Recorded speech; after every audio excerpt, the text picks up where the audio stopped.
We walk past them every single day. These giant skeletons of steel, cranes just stretching up into the sky, all that constant buzz of activity.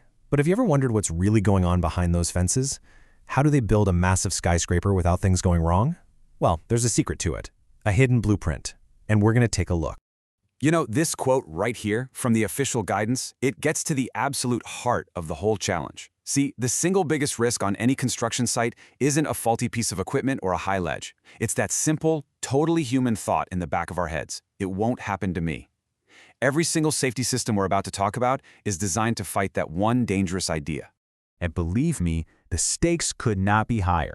Because when something does go wrong, we're not just looking at numbers on a report.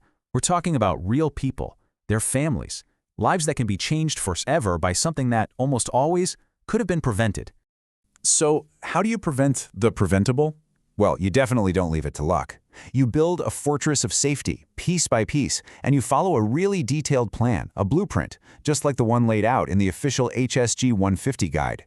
And that whole complex fortress is actually built on this pretty simple four-step philosophy. First off, you plan. You plan absolutely everything before a single boot even touches the ground.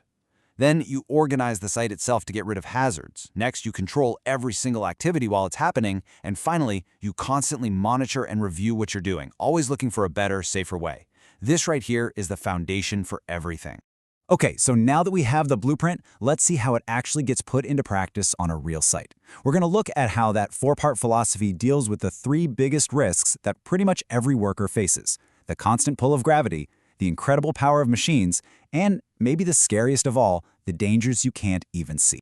On any construction site, gravity is just this constant, relentless force that you always have to be thinking about.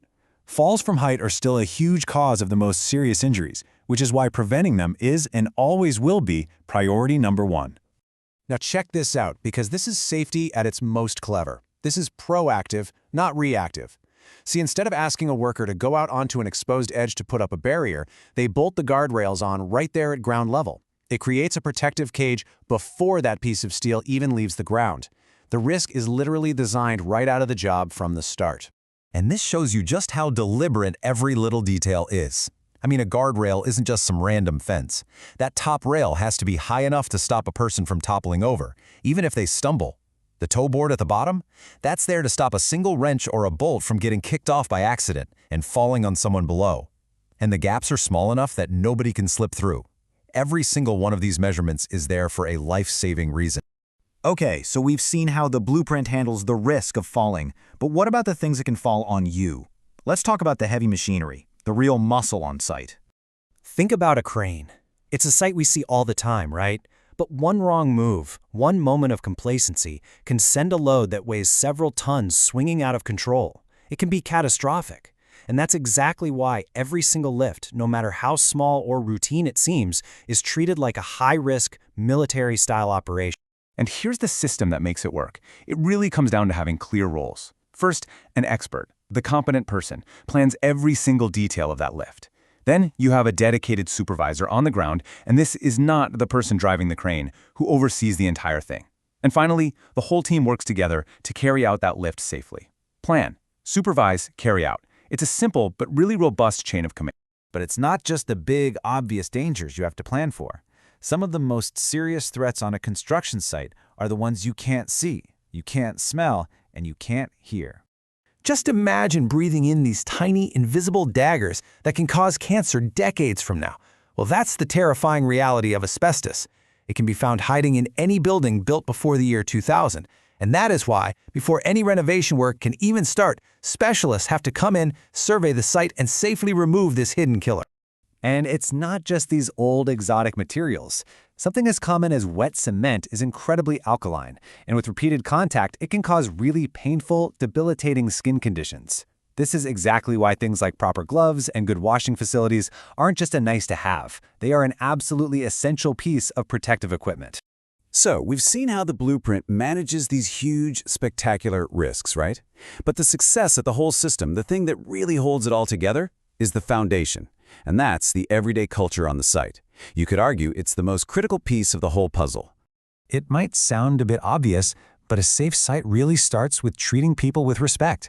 It means providing basic, clean facilities for them to use. It's a simple thing, but it sends a really powerful message. Your health and your well-being matter to us. A site that values its people is a site that values safety. And that's because providing these facilities is a core safety function. I mean, having a proper place to wash up isn't just about being clean. It's about decontaminating. It's about making sure those invisible threats we just talked about, the asbestos fibers, the lead dust, the chemicals from cement, all get washed down the drain and not taken home on your clothes to your family. Another one of these foundational things is just good housekeeping. I mean, look at this comparison. A cluttered, messy site is basically a minefield of trip hazards, which, by the way, are the #1 cause of injury. But a tidy, well-ordered site? It's not just safer, it's more efficient. It tells you that a disciplined, professional team is running the show. And this right here is what that good housekeeping looks like. It's simple, isn't it? Just a dedicated spot for materials which keeps the walkways clear. It's not rocket science, but it's these small, disciplined actions when they're repeated by everyone day after day that build a true culture of safety. So, as we've seen, safety on a construction site isn't about any one single thing. It's a whole system where every piece, from the huge plan for a crane lift down to the small detail of a clean floor, is connected. This is really the crucial thing to take away from all this. Safety is not a lottery ticket. It is a fortress. And it's built deliberately with that 4-step philosophy: plan, organize, control, and monitor. The specific height of a guardrail, the 3 keys to a safe lift, the clean washroom, the tidy floor, they're all individual bricks in that fortress, designed to form a web of protection around everyone on site. So, the next time you walk past a construction site, don't just see the building going up. See the invisible fortress that's being built around the people who are building it. Look for the signs of the blueprint in action, because now you know what you're really looking at: a system designed piece by piece to make sure everyone goes home safe at the end of the day.